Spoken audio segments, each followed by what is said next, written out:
guys, oh. Yung yung control. So yung fuse na to sumabog. So kailangan natin to palitan. Ito may bago akong dalawa. Ayan, bagong fuse, papalitan natin guys.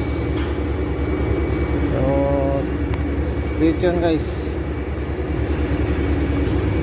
So yun na guys, ipatesting ko na yung kung gagana na yung subscriber.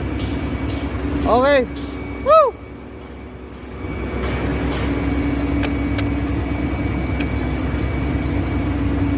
Ayan na guys, ayan, gumana na yan yung subscriber. Gumana na siya guys.